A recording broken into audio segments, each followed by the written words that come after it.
So dear friends, మనం BCom 3వ సంవత్సరం విద్యార్థులకు 5th సెమిస్టర్ 5వ సెమిస్టర్లో ఉన్న బిజినెస్ లా అనే సబ్జెక్టులోని అంటే వ్యాపార న్యాయశాస్త్రం సబ్జెక్టులోని మొదటి అధ్యాయంలో ఉన్నాం. ఈ మొదటి యూనిట్లో వ్యాపార న్యాయశాస్త్రం అంటే ఏంటో చూసాం. భారత కాంట్రాక్ట్ చట్టం ఎప్పుడు ఏర్పడింది అనే దాని గురించి చూసాం.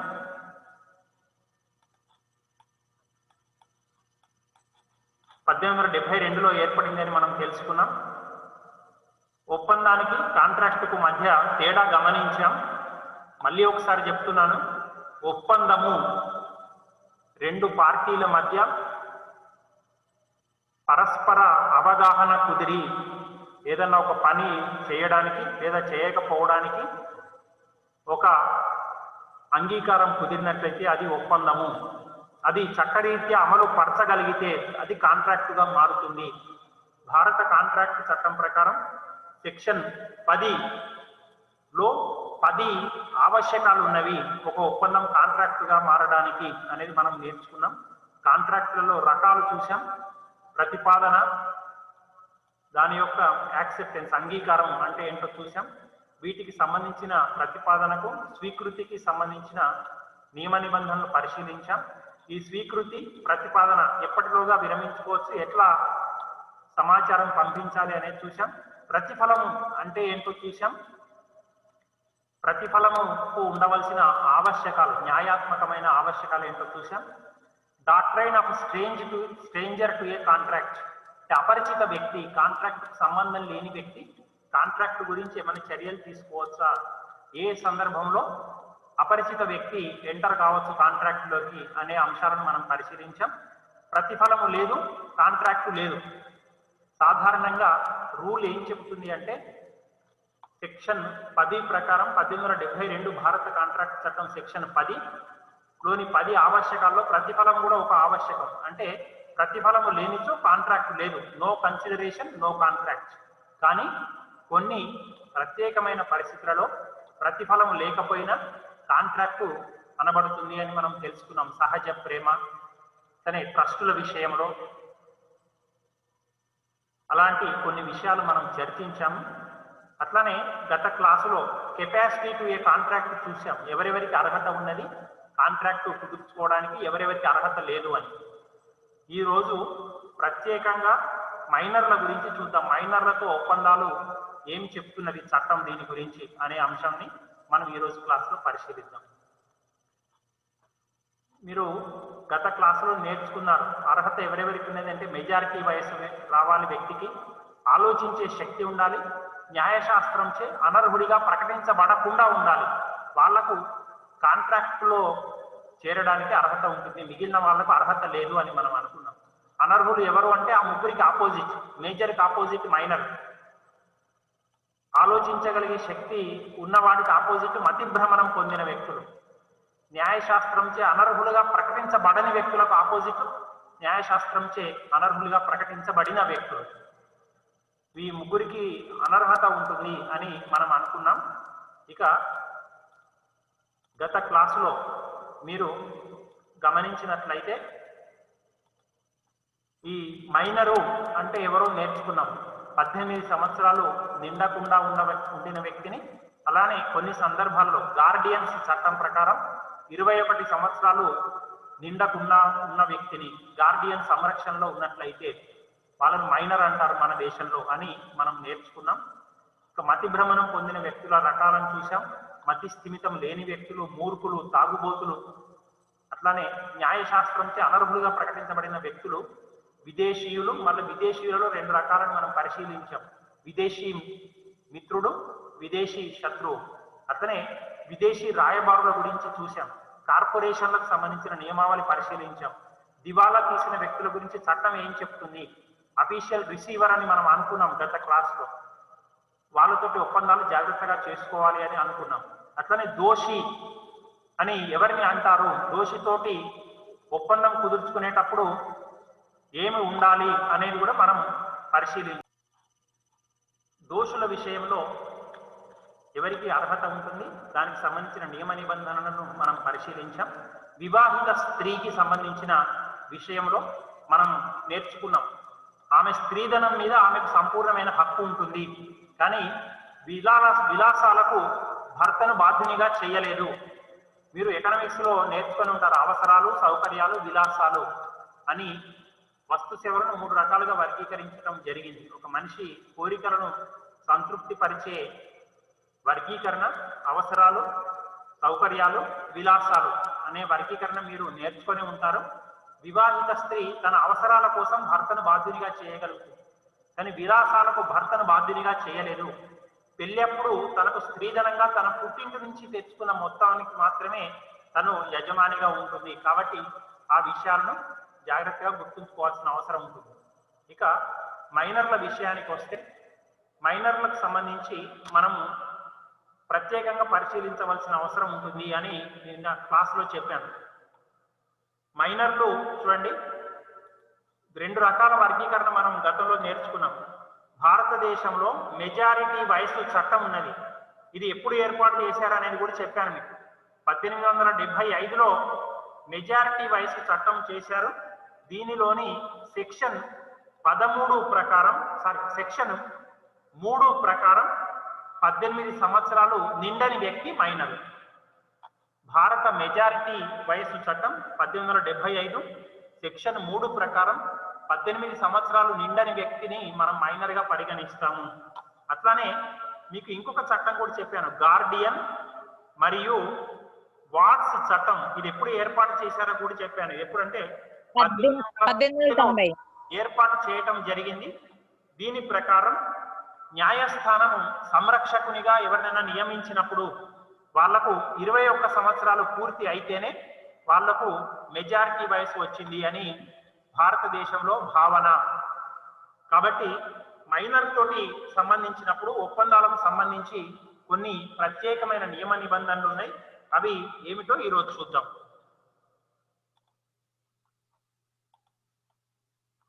చూడండి, మైనర్ తోటి ఒప్పందాలను చెల్లని ఒప్పందాలుగా భావించడం జరుగుతుంది. మీకు ఇంతకు ముందు గతంలో చెప్పాను, వాయిడ్ అబ్ ఇనిషియో అంటారు అని మీకు చెప్పటం జరిగింది.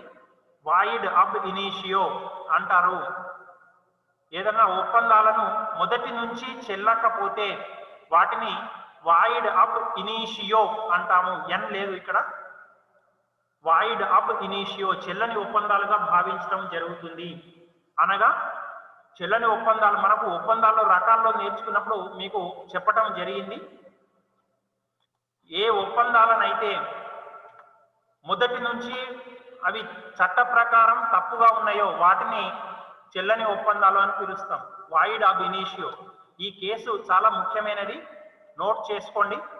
మెహర్ బీబీ వర్సెస్ ధర్మాదాస్ ఘోష్ అనే ఒక కేసు ఉన్నది మన దేశానికి సంబంధించినంత వరకు. ఈ కేసులో స్పష్టంగా పేర్కొనటం జరిగింది. ఈ కేసులో ఏమైతుందంటే, ఇది ఎప్పుడు అంటే చాలా ఇంపార్టెంట్ కేసు, గుర్తుపెట్టుకోవాలి, నోట్ చేసుకోండి. 1903లో భారతదేశంలో సంభవించింది. మెహర్ బీబీ, ఈ బీబీ ఇటేపు రావాలండి, దయచేసి గుర్తుపెట్టుకోండి. మెహర్ బీబీ వర్సెస్, ఈ వర్సెస్ అనేది ఇక్కడ ఉండాలి, వర్సెస్ ధర్మాదాస్ ఘోష్.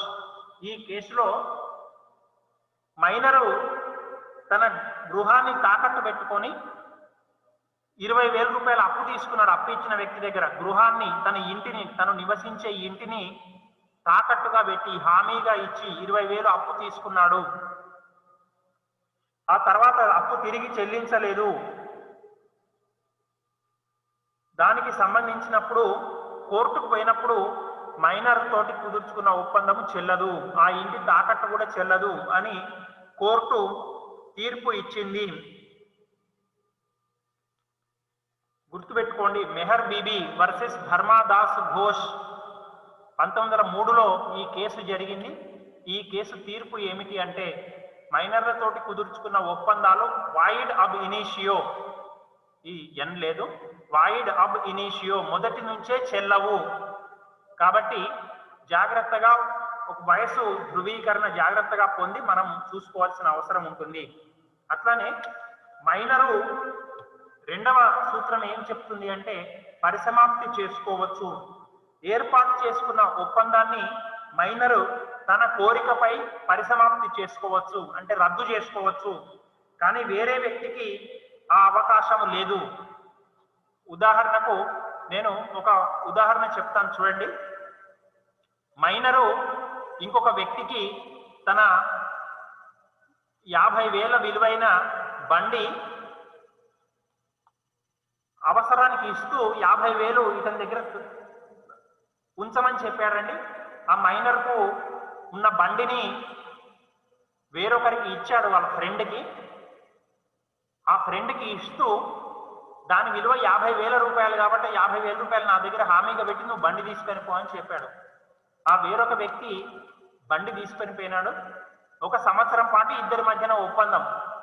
మైనర్ బండి అతను తీసుకొని పోతాడు, అతని 50,000 మైనర్ దగ్గర ఉండాలి.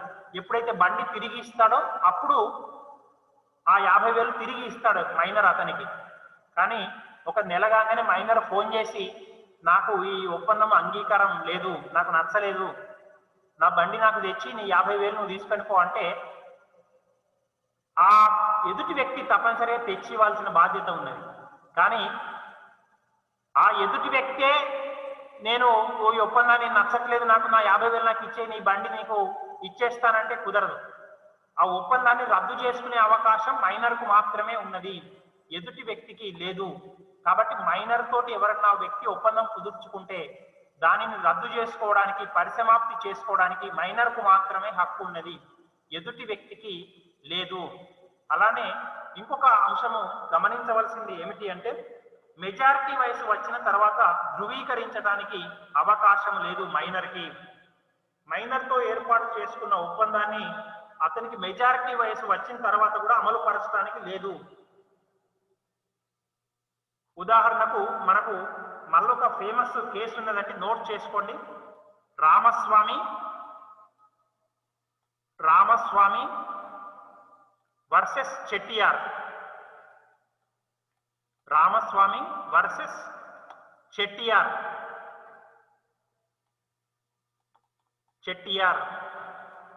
ఈ కేసులో ఏం జరిగింది అంటే చెట్టియారు, ఇది 1906లో జరిగింది.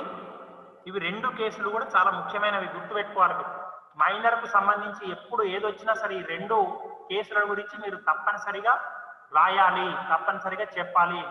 మెహర్ బీబీ వర్సెస్ ధర్మాదాస్ ఘోష్ ఒకటి, రెండవది రామస్వామి వర్సెస్ చెట్టియార్. ఈ కేసు 1906లో జరిగింది.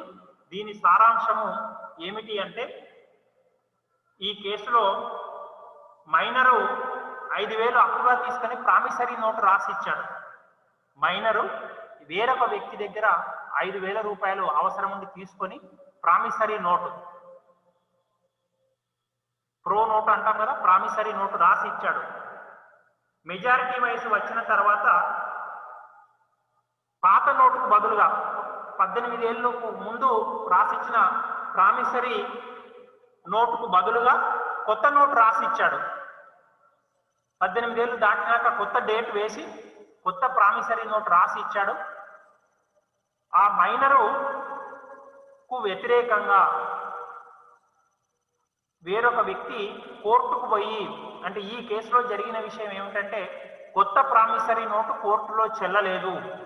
ఎందుకు అంటే మెజారిటీ వయసు వచ్చిన తర్వాత మళ్ళా ధృవీకరించడానికి ఉండదు, పాత వ్యవహారం ధృవీకరించడానికి ఉండదు.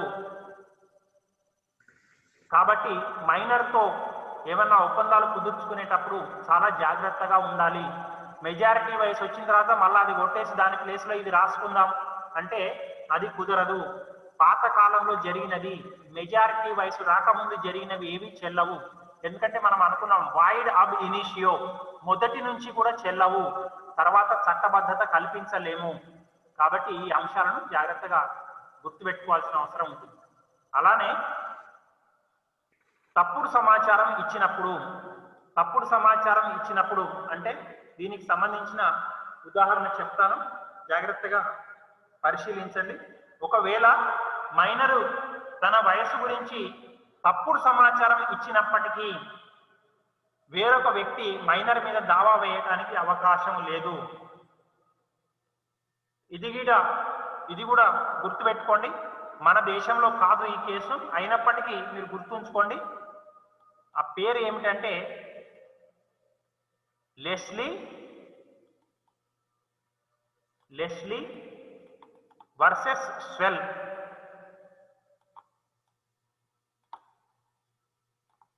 లెస్లీ వర్సెస్ స్వెల్ ఇది 1914లో జరిగిందండి కేసు. ఇందులో ఏమిటి అంటే మైనరు తన వయసుకు సంబంధించిన సమాచారం తప్పుగా సూచించి ఒక వ్యక్తితోటి ఒప్పందం కుదుర్చుకున్నాడండి. కానీ అంటే నేను మేజర్ని అని చెప్పి ఒక వ్యక్తి దగ్గర డబ్బులు తీసుకున్నాడు మైనర్. ఆ డబ్బులు ఎంత కాలమైనా తిరిగి ఇవ్వలేదు. అప్పుడు ఆ వేరొక వ్యక్తి కోర్టుకు పోయినప్పుడు కోర్టు ఏం చెప్పిందంటే, నువ్వు ఎవరికైనా డబ్బులు ఇచ్చేటప్పుడు, ఎవరితోటైనా ఒప్పందం కుదుర్చుకునేటప్పుడు నోటి మాటగా అతని వయస్సు కానీ అతని పేరు కానీ ఇంకేదైనా ఉంటే దాన్ని ధృవీకరించుకోవాల్సిన బాధ్యత నీదే. అతని వయసు తప్పు చెప్పినప్పుడు అతని తప్పు కాదు, అతని వయసుకు సంబంధించిన సర్టిఫికెట్ అడిగి చూడకుండా నువ్వు ఒప్పందం కుదుర్చుకున్నందుకు బాధ్యత నీదే అని చెప్పి మైనర్ను అటువంటి కేసు నుంచి పక్కకు తప్పించి ఎవరైతే డబ్బు అప్పిచ్చినారో వాళ్ళకే నష్టం వచ్చేలాగా ఈ కేసులో తీర్పు ఉన్నది.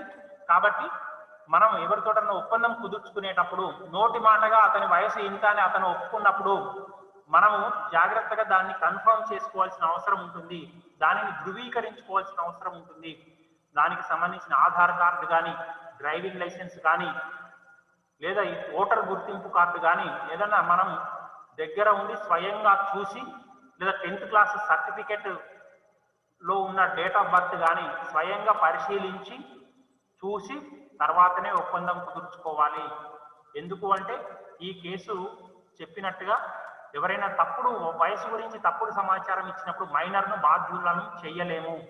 మైనర్ నేను మేజర్ని అని చెప్పి ఎదుటి వ్యక్తులను మోసం చేసినప్పటికీ మైనర్ తప్పు ఏమీ ఉండదు అని దాని యొక్క అర్థం. కాబట్టి ఈ విషయంలో జాగ్రత్తగా ఉండవలసిన అవసరం ఉంటుంది.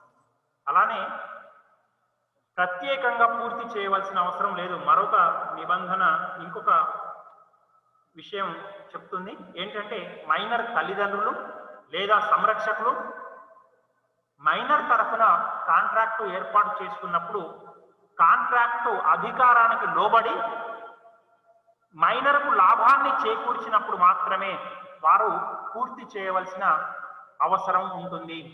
దీనికి వివరణ చెప్తాను చూడండి, జాగ్రత్తగా గమనించండి. మైనర్కు తల్లిదండ్రుల సంరక్షణ కానీ ఉంటుంది, లేదా ఎవరు లేని పక్షంలో కోర్టు ఒక సంరక్షకుని నియమిస్తుంది. దాన్ని ఇంతకుముందు మనం నేర్చుకున్నాం. అప్పుడు 21 ఏళ్ళు రావాలి అని న్యాయస్థానం నియమిస్తే గార్డియన్స్ ఆఫ్ అండ్ వార్డ్స్ చట్టము అని మన దేశంలో ఏర్పాటు చేశారు మైనర్ల యొక్క సంరక్షణ కొరకు. ఇప్పుడు చూడండి, మైనర్ యొక్క ఆసక్తి పరిరక్షించడం కోసం తల్లిదండ్రులు మైనర్ తరఫున ఎవరితోటన్నా ఒప్పందం కుదుర్చుకుంటే అది మైనర్కు సంబంధించి మైనర్ యొక్క బాధ్యతలను పూర్తి చేయడానికి మాత్రమే అయి ఉండాలి. మైనర్ పేరు పెట్టి అతని తరఫున డబ్బులు తీసుకున్నా, అతని తరఫున ఏదైనా పని చేస్తారని ఒప్పుకున్నా అది మైనర్ యొక్క అవసరాలకు సంబంధించే అయి ఉండాలి. ఒకవేళ అట్లా కాక తప్పుడు సమాచారం ఇచ్చి సంరక్షకులు మోసం చేసిన మైనర్కి ఏమాత్రం బాధ్యత ఉండదు. అంటే కోర్టు ఒక అఫీషియల్ రిసీవర్ను ఒక సంరక్షకుని నియమించింది, గార్డియన్. మైనర్కు ఉదాహరణ చెప్తున్నాను. ఆ గార్డియన్ మైనర్ పేరు చెప్పి తప్పు చేశాడు అనుకోండి, మైనర్కి ఎటువంటి బాధ్యత ఉండదు. దానిని ప్రత్యేకంగా పూర్తి చేయవలసిన అవసరం కూడా లేదు. ఎవరైతే ఎదుటి వ్యక్తి ఉన్నారో వాళ్ళు సరిగ్గా ధృవీకరించుకోవాలి. ఈ ఒప్పందం మైనర్కు ఎటువంటి విధమైన ప్రయోజనాన్నైనా కలిగిస్తున్నదా లేదా అనే విషయాన్ని ధృవీకరించుకోవాల్సిన అవసరం ఉంటుంది. అది దానికి సంబంధించిన నియమం. ఇక తర్వాత భాగస్థుడిగా మైనరు ఉండవచ్చా అంటే, మీరు అకౌంట్స్లో నేర్చుకొని ఉంటారు, భాగస్థులు రకరకాల భాగస్థులు ఉన్నారు. భాగస్థులలో రకరకాల భాగస్థుల గురించి మనం నేర్చుకొని ఉన్నాం. సక్రియ భాగస్థుడు, నిష్క్రియ భాగస్థుడు, లాభాలలో మాత్రమే భాగస్థుడు, మైనర్ భాగస్థుడు, ఎస్టోపెల్ ద్వారా భాగస్థుడు, ఇట్లా రకరకాల అంశాలను మనం చూసి ఉన్నాం. మైనర్లను భాగస్థులుగా చేర్చుకోవచ్చు. కానీ దానికి నిబంధన ఏమిటి అంటే మైనర్ లాభాలలో మాత్రమే భాగం పంచుకుంటాడు. భాగస్వామి సంస్థకు నష్టం వస్తే మైనర్కు ఎటువంటి సంబంధము ఉండదు. లాభాలలో మాత్రమే అతనికి వాటా ఇవ్వవచ్చు. నష్టాలకు అతన్ని బాధ్యునిగా చేయడానికి చట్టం అంగీకరించదు. ఎందుకంటే మైనర్ అంటేనే మైండ్ మెచ్యూరిటీ లేని వ్యక్తి. అటువంటి వ్యక్తిని నువ్వు నష్టాలకు బాధ్యునిగా చేయలేవు. కాబట్టి మైనరు భాగస్థుడిగా ఉండవచ్చు, కానీ అతనికి లాభాలలో మాత్రమే వాటా ఉంటుంది. అట్లానే ఏజెంట్ విషయంలో, ఏజెంట్ అంటే తెలుగులో ప్రతినిధి అంటాం. మైనరు ఏజెంట్గా వ్యవహరించవచ్చు. ఎవరికైనా వ్యక్తికి ఏజెంట్గా వ్యవహరించవచ్చు, ఎవరి తరపునైనా ఏజెంట్గా వ్యవహరించవచ్చు. కానీ గుర్తుపెట్టుకోవాల్సిన అంశం ఏమిటి అంటే మైనరు ఏజెంటుగా ఎవరి తరపునన్నా పని చేసి ఉన్నట్లయితే ఆ మైనర్ ఏజెంటుగా చేసిన పనులకు ప్రిన్సిపల్ అంటే ఎవరి తరపున, ప్రిన్సిపల్ అంటే ఇక్కడ యజమాని, కాలేజీ ప్రిన్సిపల్ అని కాదు. మైనర్ని ఎవరైతే ఏజెంట్గా నియమించాడో ఆ వ్యక్తి, యజమాని మూడవ వ్యక్తికి బాధ్యుడు. కానీ మైనర్ ప్రిన్సిపల్కు మాత్రమే వ్యక్తిగతంగా బాధ్యుడు కాడు. దీనికి నేను చెప్తాను చూడండి. ఇతను యజమాని అండి, ఇతని తరపున ఇంకొక వ్యక్తిని ఏజెంట్గా నియమించుకున్నాడు, ప్రతినిధిగా. ఇతని తరపున పనిచేసి పెట్టవలసిందిగా. ఇతను పోయి, ఇతను మైనర్ వ్యక్తి అండి, 16 ఏళ్ళే ఉన్నాయి ఇతనికి, టీనేజ్ ఏ, ఈ వ్యక్తి బి. ఈ యజమాని తరపున ఇతను సి దగ్గరికి పోయి పని చేస్తున్నాడు, ఒక పని చేసి వచ్చాడు. ఇప్పుడు చూడండి, ఒక చెడ్డ పని చేసి వచ్చాడు, ఒక మంచి పని చేయమంటే చెడ్డ పని చేసి వచ్చాడు మైనరు. అప్పుడు మైనరు ఈ ప్రిన్సిపల్కి ఎటువంటి బాధ్యత వహించవలసిన అవసరం లేదు అతను చేసిన చెడ్డ పనికి. ఈ మూడో వ్యక్తి ఇతన్నే యజమాని దగ్గరికి పోయి అడగవలసిన అవసరం ఉంటుంది. ఏజెంటు మేజర్ అయినప్పుడే అతని బాధ్యత ఏమన్నా ఉంటుంది. మైనర్ను ఏజెంట్గా నియమించుకున్నప్పుడు మైనర్లకు ఎటువంటి బాధ్యత ఉండదు. వ్యక్తిగతంగా ప్రిన్సిపల్కి ఇతను బాధ్యుడు కాడు.